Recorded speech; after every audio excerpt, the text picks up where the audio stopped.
Hello everyone.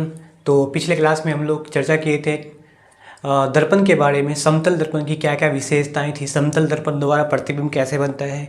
तो आज के क्लास में हम लोग शुरू करने जा रहे हैं प्रतिबिंब। प्रतिबिंब किसी वस्तु का प्रतिबिंब दर्पण द्वारा कैसे बनेगा, समतल दर्पण द्वारा प्रतिबिंब कैसे बनता है, प्रतिबिंब क्या होता है, प्रतिबिंब की प्रकृति कैसा होगा, कितने प्रकार का प्रतिबिंब होगा, और दर्पण गोली दर्पण के बारे में जानेंगे कि गोली दर्पण में अवतल दर्पण क्या होगा, उत्तल दर्पण क्या होगा। तो चलो आज की क्लास को जल्दी जल्दी शुरू करते हैं, देखते हैं कि क्या है आज का कंटेंट। हमारा जो टॉपिक होगा आज का वो होगा प्रतिबिंब के बारे में। सबसे पहले जानेंगे प्रतिबिंब, इसको कहते हैं इमेज। ठीक है, प्रतिबिंब को कहेंगे आप इमेज। चलो सबसे पहले हमने एक दर्पण लिया, एक अवतल दर्पण। वैसे भी कुछ देर में जानेंगे कि अवतल उत्तल क्या होता है। ठीक है, गोली दर्पण के प्रकार होते हैं। ऑब्वियसली गोली दर्पण है तो इसका वक्ता केंद्र होगा, इन दोनों के बीच का बिंदु मुख्य फोकस कहलाएगा। वो भी बनेगा, कैसे बनता है सबके बारे में जानेंगे। पी एफ सी, यदि वस्तु को परावर्तक सतह की ओर सी के बाहर रखते हैं तो आने वाली किरणें, मुख्य अक्ष के समांतर जाने वाली किरणें परावर्तन होगा और फोकस से गुजर जाएगा। ठीक है, और दूसरी किरणें सी से होकर गुजर जाएगा। यहां पे दो किरणें परावर्तन के बाद वास्तव में मिली है, रियल में मिला है, तो यहां बन गया प्रतिबिंब। वस्तु को रखेंगे दर्पण के सामने, उत्तल दर्पण के सामने रखते हैं वस्तु को, बिंब को। आने वाली किरणें, मुख्य फोकस यहां से लौट कर ऐसे चला जाएगा, तो यहां पर नेत्र को ये लगेगा कि किरणें यहां एफ से आ रही है, मुझ फोकस से आ रही है, और दूसरी किरणें सी से गुजरेगा, तो सी तो इसका यहाँ हो गया। फिर ये चूंकि परावर्तक सतह है तो ये लौट जाएगा इस साइड, तो इधर प्रतिबिंब आपका बनेगा ही नहीं, सामने नहीं बनेगा, बनेगा तो पीछे बनेगा। कहाँ बनेगा? पीछे। ये यहाँ बन गया प्रतिबिंब। तो यहाँ पर नेत्र से देखने पे लगेगा कि किरणें परावर्तन के बाद आती हुई पड़ती। यहाँ पे ये लग रहा है हमें कि किरणें परावर्तन के बाद आती हुई प्रतीत हो रही है, आती हुई प्रतीत होती है। और यहाँ पे किरणें परावर्तन के बाद रियल में मिला है, वास्तव में मिला है, वास्तव में मिलती है। बात समझना कि किरणें परावर्तन के बाद मुख्य अक्ष के समानांतर आने वाली किरणें परावर्तन के बाद रियल में, वास्तव में मिलेगा, जो हमें दिखाई देगा। लेकिन यहाँ में मिलेगा नहीं, क्योंकि किरणें दोनों अब ये कह सकते हैं कि परावर्तित किरणें दोनों क्या होगा, वो फैल रही है। तो हमें ये लगेगा कि किरणें लौटने के बाद किसी बिंदु से आती हुई प्रतीत हो रही है, महसूस हो रही है। तो यदि वास्तव में किरणें मिलती है परावर्तन के बाद, तो वहां बनेगा वास्तविक प्रतिबिंब। क्या बनेगा? वास्तविक प्रतिबिंब बनेगा। आती हुई प्रतीत होगा तो यहां बनेगा आभासी प्रतिबिंब, काल्पनिक प्रतिबिंब कह सकते हैं कि जो दर्पण के पीछे बनेगा, है ना, आभासी प्रतिबिंब बनेगा। तो ये दोनों फर्क होता है प्रतिबिंब का। प्रतिबिंब का अर्थ ये होता है कि किरणें परावर्तन के बाद, आने वाली किरणें दर्पण से लौटने के बाद जिस बिंदु पर वास्तव में मिलती है या मिलती हुई प्रतीत होती है, वो हो जाएगा प्रतिबिंब। अब प्रतिबिंब दो प्रकार का, एक वास्तविक प्रतिबिंब और दूसरा क्या हो गया आपका आभासी प्रतिबिंब। यदि वास्तव में मिलेगा तो वास्तविक प्रतिबिंब, आती हुई प्रतीत होती है तो वो क्या होगा, आभासी प्रतिबिंब। ठीक है, अब दोनों के बीच का अंतर क्या होगा? अब देखो, जो वास्तविक प्रतिबिंब है, वास्तविक प्रतिबिंब, और दूसरा हो गया आपका आभासी प्रतिबिंब, या इसको हम कह सकते हैं काल्पनिक प्रतिबिंब। काल्पनिक प्रतिबिंब भी कह सकते हैं। इन दोनों में मेन अंतर क्या क्या होगा बताओ? देख सकते हो सामने में है कि यहाँ वास्तविक प्रतिबिंब है, इसमें किरणें परावर्तन के बाद वास्तव में मिलती है। ठीक है, किरणें परावर्तन के बाद रियल में मिल रही है, वास्तव में मिल रही है, ये होता है जनरली कब? परावर्तन के बाद।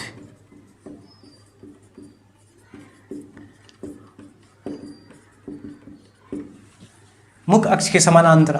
इसमें क्या है कि किरणें, समांतर किरणें परावर्तन के बाद वास्तव में नहीं बल्कि मिलती हुई प्रतीत हो रही है।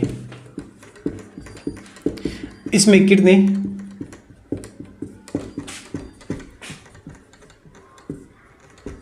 परावर्तन के बाद मिलती हुई प्रतीत होती है। ठीक है, मिलती हुई प्रतीत होती है, ये समझना आपको।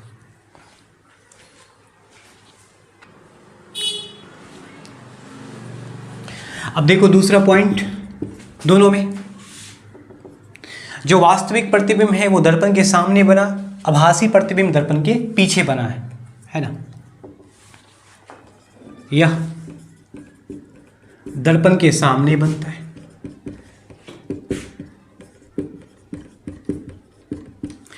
आभासी जो है, जो काल्पनिक, ये कह सकते हैं वास्तविक दर्पण के सामने बना और आभासी दर्पण के पीछे बना है। यह दर्पण के पीछे बनता है।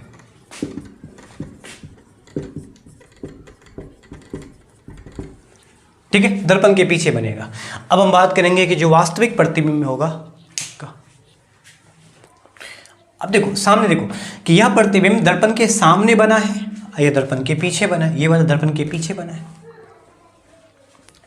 वास्तविक प्रतिबिंब देखो, वस्तु यदि इस आकार में है तो प्रतिबिंब नीचे की ओर बना। मतलब यह है कि सपोज एक कुमारकर वस्तु है, इसको हमने अवतल दर्पण के सामने रखा, इसका जो कवर है वो ऊपर में है, दर्पण के सामने रखा, तो इसके द्वारा जो प्रतिबिंब बनेगा रियल में, वास्तव में वो उल्टा बनेगा, नीचे। कवर ऊपर है तो इसका प्रतिबिंब नीचे बनेगा। अवतल कह सकते हैं कि जो वास्तविक प्रतिबिंब है उसके द्वारा बना प्रतिबिंब हमेशा वास्तविक प्रतिबिंब कैसा होगा, है ना। वास्तविक प्रतिबिंब कैसा होगा, हमेशा उल्टा। और जो आभासी प्रतिबिंब जो दर्पण के पीछे बनता है वो हमेशा सीधा, वस्तु है सीधा, बिंब है तो सीधा प्रतिबिंब भी होगा। मतलब ऑब्जेक्ट भी सीधा तो प्रतिबिंब भी, इसका इमेज भी सीधा होगा। ये दूसरा एक अंतर हो गया। तो इस तरह से प्रतिबिंब का हम लोग बहुत सारा अंतर लिख सकते हैं ना। चलो अब हम लोग डिस्कशन कर लेते हैं गोलीय दर्पण के बारे में। ठीक है, गोलीय दर्पण क्या होता है। गोलीय दर्पण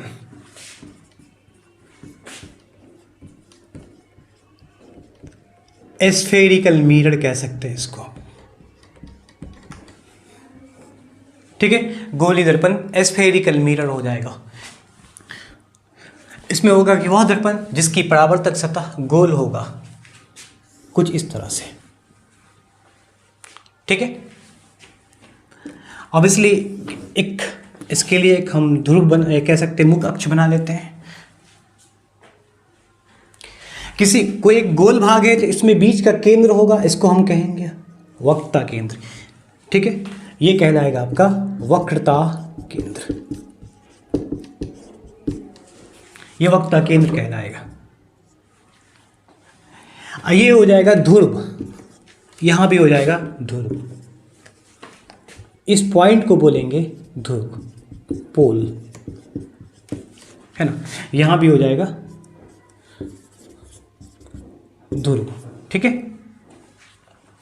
क्योंकि इस दर्पण को दो जगह डिवाइड किया गया, दो जगह बांटा गया, बीचों बीच काट कर यदि इसको बाहर से हम रजित कर देते हैं सिल्वर से, फिर इस पर गाढ़े रख कर लेप चढ़ा देते हैं। जैसा पिछले क्लास में बताया था कि दर्पण बनाने के लिए एक कांच को हम पीछे की ओर किसी एक ओर को हम रजित कर देते हैं, गाढ़े रंग का लेप चढ़ा देते हैं तो वो बन जाता है दर्पण। यदि बाहर से कर देंगे तो एक अंदर से कर देंगे।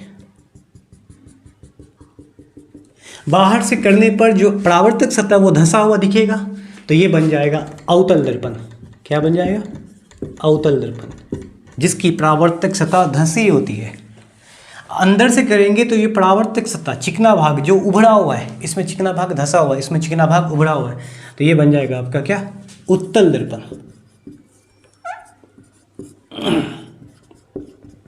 ये हो जाएगा उत्तल दर्पण। ठीक है, ये वक्रता केंद्र हो गया। इसको बोलेंगे, ये लाइन जो ध्रुव से होकर कह सकते हैं वक्रता केंद्र और ध्रुव से होकर गुजर रही है, ये हो जाएगा आपका प्रधान अक्ष, या कह सकते हैं मुख्य अक्ष। प्रधान अक्ष या मुख्य अक्ष भी कह सकते हो। ठीक है, तो इस तरह से हम कह सकते हैं कि गोलीय दर्पण, अगर ये वक्रता केंद्र है तो वक्रता केंद्र क्या होता है, वक्रता केंद्र। गोली दर्पण कि जिस गोले का केंद्र है, ये केंद्र जिस गोले का केंद्र होगा उस गोले के केंद्र को वक्ता केंद्र कहते हैं। ठीक है, गोली दर्पण के मध्य बिंदु को कह सकते हैं, अवतल या उत्तल के मध्य बिंदु को ये ध्रुव कहा गया है। वक्ता केंद्र और ध्रुव को मिलाने वाली रेखा जिसको हम कहेंगे प्रधान अक्ष, मेन एक्सिस कह सकते हैं, प्रिंसिपल एक्सिस या मुख्य अक्ष कह सकते हैं। ठीक है, तो इस तरह से हम लोग मतलब गोली दर्पण को दो जगह से डिवाइड कर देते हैं। अब इसमें देखते हैं कि अवतल दर्पण क्या होता है, उत्तल क्या होता है। अभी हमने बताया कि अवतल दर्पण वह दर्पण, अवतल दर्पण, कॉनकेव मिरर,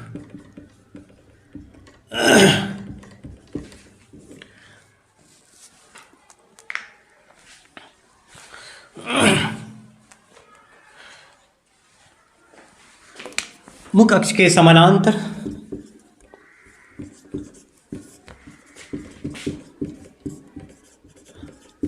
आती हुई प्रकाश की किरणें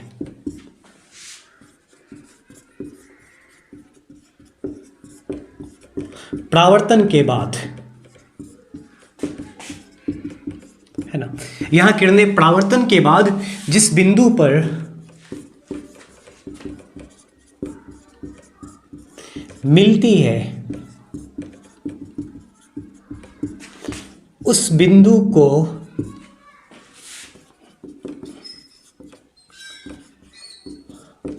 अवतल दर्पण का मुख्य फोकस कहते हैं।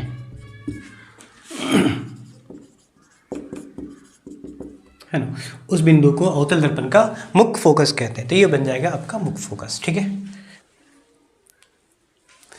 अब देखते हैं कि एक अवतल दर्पण में न्यू रिलेशन क्या होगा। एक बता, पहले इसको कुछ बेसिक समझ लेते हैं, उसके बाद सब बताएं कि अवतल दर्पण में मुख्य फोकस तो बन गया। तो इसमें मुख्य फोकस है तो ध्रुव और मुख्य फोकस के बीच की दूरी को देखो, ये ध्रुव हो गया, ये मुख्य फोकस हो गया, इसके बीच की दूरी को स्मॉल f कह सकते हैं, फोकस दूरी।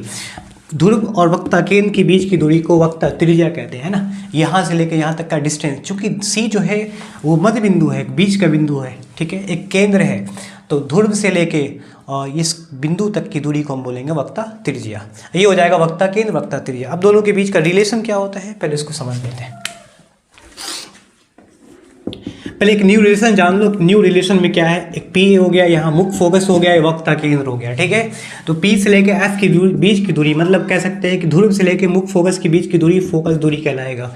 P से लेके C के बीच की दूरी वक्ता त्रिज्या कहलाएगा। ये हो जाएगा आपका वक्ता त्रिज्या।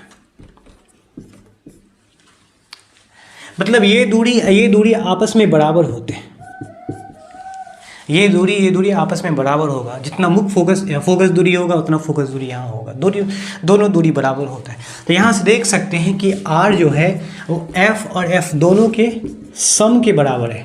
मतलब कह सकते हैं R बराबर 2F। क्या लिखा हुआ है, R बराबर 2F। तो यहाँ से लिख सकते हैं F बराबर R/2।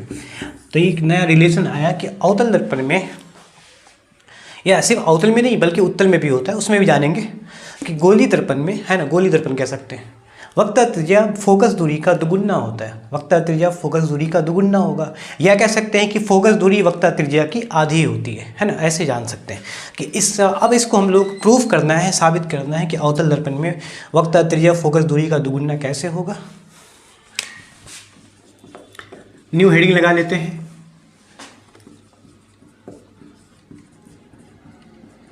अवतल दर्पण में वक्ता त्रिज्या और फोकस दूरी में संबंध, है ना, दोनों के बीच का क्या रिलेशन होगा, क्या संबंध होगा वो देख लेते हैं। ठीक है, तो अवतल दर्पण में वक्ता त्रिज्या फोकस दूरी में संबंध देखना है तो उसके लिए क्या करना पड़ेगा, सबसे पहले एक अवतल दर्पण हम ड्रॉ कर लेते हैं जिसकी परावर्तक सतह धसी होगी, है ना। यहाँ हो जाएगा आपका मुख्य अक्ष, थोड़ा इसको सीधा कर लीजिए। ठीक है, ये होगा वक्ता केंद्र, ये हो जाएगा मध्य बिंदु फोकस, मुख्य फोकस। समांतर किरणें आई, अब परावर्तन के बाद फोकस से गुजर गई। दूसरी किरणें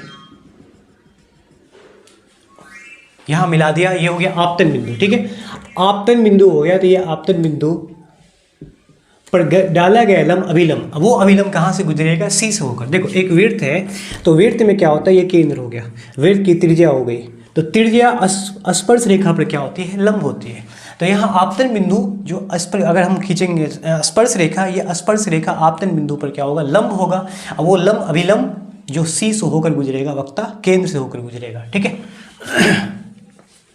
तो यहाँ ए बी हो गया आपतित किरणें, एम और एन को आप अवतल दर्पण मान लो, बी एफ मतलब कह सकते हैं कि लौटने वाली किरणें हो गया यहाँ बी सी,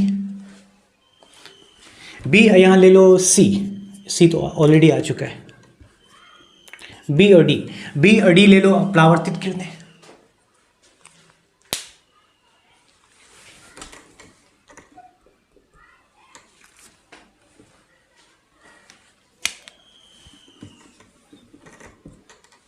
पी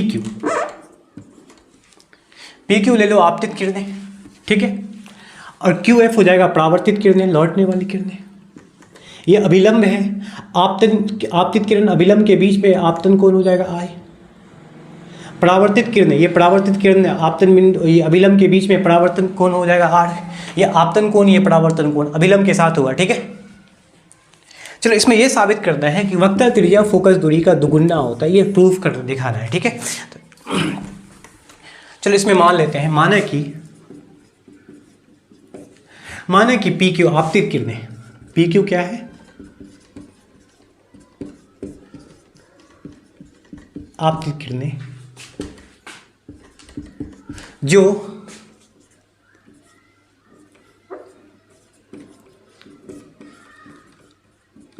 अवतल दर्पण mn, पी क्यू आपतित किरणें अवतल दर्पण mn पे क्या हुआ? आपतित हुआ। mn के आपतन बिंदु q पर आपतित होती है, के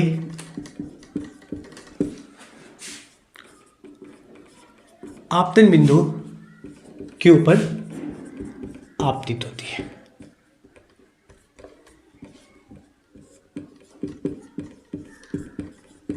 ना, और परावर्तन के बाद F से होकर गुजरती है परावर्तित किरणें। फिर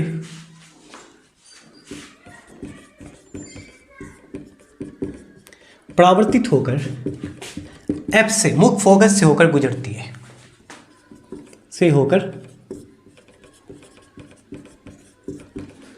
ये बेसिक डिटेल्स लिख दिया है ना, एग्जाम में 5 मार्क्स का आता है, इंपॉर्टेंट टॉपिक है, बेसिक डिटेल्स लिख दिया। अब इसमें जानना है कि यहाँ पे अब समझना है आपको, ठीक है। देखो चूंकि पी क्यू रेखा जो है वो मुख्य अक्ष के समानांतर आई, मतलब आपतित किरण पी क्यू मुख्य अक्ष पी सी के समांतर आई, तो चूंकि पी क्यू समांतर है किसके? पी सी के, पी क्यू, अच्छा पी दो जगह हो गया, सॉरी नाम चेंज कर लो, ए क्यू कर लो, है ना, ए क्यू, माना कि ए क्यू हो जाएगा आपतित किरणें, ए क्यू समांतर हो गया पीसी के,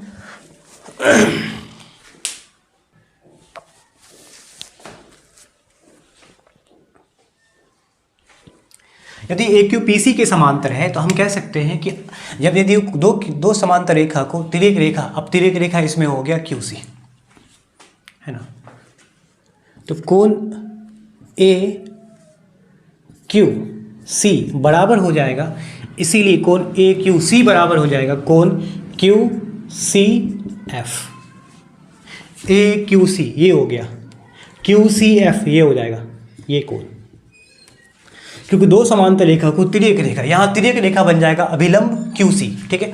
तो दो समांतर रेखा को तिर्यक रेखा प्रतिच्छेद करती है तो एकांतर कोण बराबर होते हैं, तो ये कोण इसलिए बराबर हुआ है क्योंकि एकांतर होने से,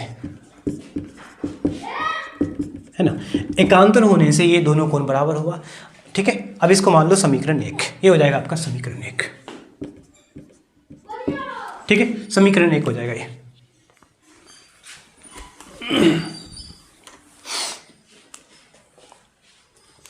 दूसरा, फिर कोण ए क्यू सी बराबर कोण क्यू कोण सी क्यू एफ, क्या ये बराबर होगा? देख सकते हो ए क्यू सी मतलब ये कोण, ये वाला कोण, सी क्यू एफ ये कोण आर, ये आई और आर बराबर है। क्यों बराबर है? परावर्तन के नियम से। आपतन कोण परावर्तन कोण बराबर होते, परावर्तन के नियम से। समीकरण हो गया 2। क्यों बराबर हो गया? परावर्तन के नियम से। ठीक है, अब दोनों समीकरण में देख नोट करोगे कि ए क्यू सी दोनों का LHS क्या है? बराबर है। तो देख लो समीकरण 1 और 2 से ए क्यू सी बराबर है, तो ऑब्वियसली दोनों का RHS भी क्या होगा? बराबर है। तो कोण क्यू सी एफ बराबर होगा कोण सी क्यू एफ। अब देखते हैं ये कोण कहाँ पर दिखता है। क्यू सी एफ कहाँ है बताओ? क्यू सी एफ ये हुआ कोण, ठीक है। दूसरा सी क्यू एफ कहाँ हुआ? सी क्यू एफ ये हो गया कोण। तो अब बन गया ये एक त्रिभुज, ठीक है, ये एक त्रिभुज बन गया। कौन सा त्रिभुज बना? सी क्यू एफ एक त्रिभुज है। एक त्रिभुज में दो कोण बराबर है ना। देखो ऐसे, यहाँ क्यू, यहाँ एफ, यहाँ सी, ये कोण इस कोण के बराबर है ना। अभी आया समीकरण 1 2 से, तो ये इसके बराबर है, तो ऑब्वियसली ये क्या होगा? एक तरह का समद्विबाहु त्रिभुज होगा। ऐसे त्रिभुज जिसमें दो कोण बराबर है, तो ऑब्वियसली इसके सामने की भुजा संगत भुजा ये हो गया, इसकी संगत भुजा ये हुआ। ये दोनों भुजा क्या होगा? बराबर। यदि दो भुजा बराबर है तो वो कहलाएगा समद्विबाहु त्रिभुज। तो इसकी वजह से ये कोण बराबर है, तो इसका सम्मुख भुजा ये हो गया, ये क्यू एफ। कोण आर बराबर, कोण ये कोण इसके बराबर है, तो इसका सम्मुख भुजा हो गया ये सी एफ। ये सम्मुख भुजा सी एफ हो जाएगा। ये भुजा क्यू एफ, ये भुजा सी एफ क्या होगा? बराबर होगा। इसका मतलब हो गया कि ये त्रिभुज बराबर हो गया।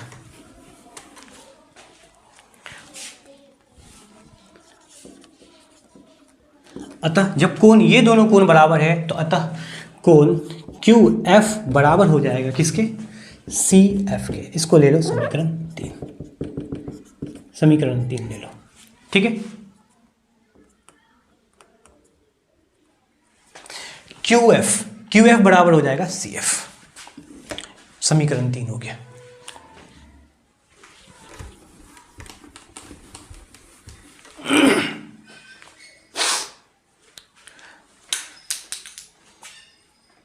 इसमें देखो कोण क्यू पी के बहुत ही नजदीक मान है ना। एक होता है कि दर्पण का द्वारक कहते हैं। दर्पण का द्वारक बता चुका थे कि ये दर्पण का द्वारक कहलाएगा, ये दर्पण का द्वारक कहलाएगा।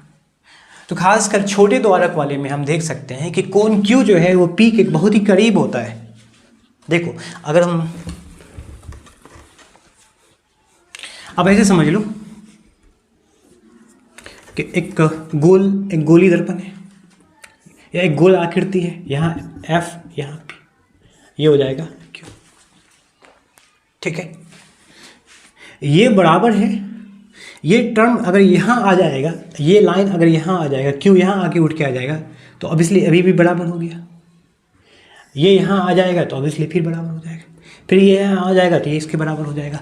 कह सकते हैं कि क्यू एफ बराबर हो जाएगा पी एफ के, है ना। क्यू एफ बराबर हो जाएगा पी एफ के, क्योंकि क्यू पी के काफ़ी बहुत ही करीब में दिया हुआ है, ठीक है। तो ये इसके बराबर हो जाएगा। अब पी से लेके एफ की दूरी, क्यू से लेके एफ की दूरी बराबर होगा।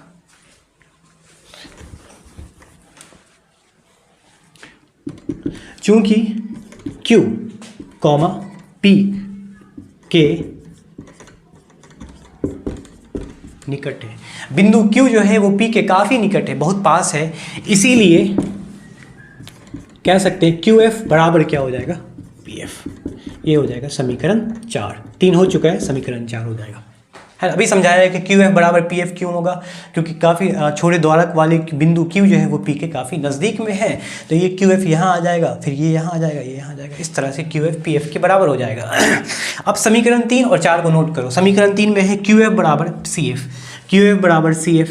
समीकरण 4 में है QF बराबर PF। तो अब ले लो समीकरण 3 और 4 से। थोड़ा जगह की कमी है तो शॉर्टेज ध्यान से रखते हुआ देखो QF बराबर CF, QF बराबर PF। समीकरण 3 और 4 में QF बराबर है LHS, तो दोनों का RHS भी क्या होगा? बराबर होगा। तो CF बराबर क्या हो जाएगा? PF। देखो सी एफ कहाँ है, ये, पी एफ कहाँ है, यहाँ, तो सी एफ बराबर पी एफ, एक न्यू रिलेशन आया है ना। अब मेन कहानी शुरू होगा। पी सी, जिसको हम वक्ता त्रिज्या कह सकते हैं, दर्पण के ध्रुव और वक्ता केंद्र के बीच की दूरी को हम कह सकते हैं वक्ता त्रिज्या, पीसी के नाम से जानेंगे। ये पीसी को हम लिख सकते हैं P F plus F C, P F plus F C, P F plus F C लिखा जाएगा। अब यहाँ से न्यू रिलेशन जो आया है पी एफ बराबर सी एफ, दोनों को रिप्लेस कर दो, तो सी एफ को रिप्लेस कर दो पी एफ की जगह पे, है ना, विस्थापित कर दो। कह सकते हैं कि सी एफ को विस्थापित कर दो पी एफ में, पी एफ को पी एफ रहने दो, एफ सी या सी एफ जो भी हो, ये एफ सी को हम किसके बराबर कर देंगे, सी एफ को या एफ सी को किसके बराबर कर देंगे। अच्छा, इसको हम लिख देते हैं बेटा, सी एफ लिख लेते हैं, ठीक है, C F P F, C F को लिख लेंगे पी एफ के बराबर, क्योंकि समीकरण 3 और 4 से नया रिलेशन आया था। अब दोनों पी एफ क्या होगा, 2pf दिखता होगा, देख एक मिनट चेक कर लिया, हाँ दिख रहा है। तो अब बताओ पीसी क्या होता है, वक्ता त्रिज्या जिसको आर कहेंगे, पीएफ क्या होता है, फोकस दूरी, ये हो जाएगा वक्ता त्रिज्या, और ये होता है फोकस दूरी, है ना। तो ये हो जाएगा आर 2 गुने, और एफ सी क्या हो जाएगा, एफ, तो आ गया आर बराबर क्या आया, 2f। इस तरह से आप साबित कर सकते हो, एग्जाम में बहुत ही इंपॉर्टेंट टॉपिक है, आता है। तो अवतल दर्पण में हम यहाँ पे साबित किए हैं कि वक्ता त्रिज्या फोकस दूरी का दुगुना होता है, इसी प्रकार उत्तल दर्पण में भी होता है, ठीक है। तो आज के क्लास को हम यहीं पे फिनिश करते हैं। आप वीडियो को शेयर कर देंगे ताकि किसी का कोई टॉपिक किसी का छूट जाए। अगर किसी को कोई समझने में दिक्कत है तो आप लोग कमेंट सेक्शन में बोल सकते हैं, पूछ सकते हैं सवाल।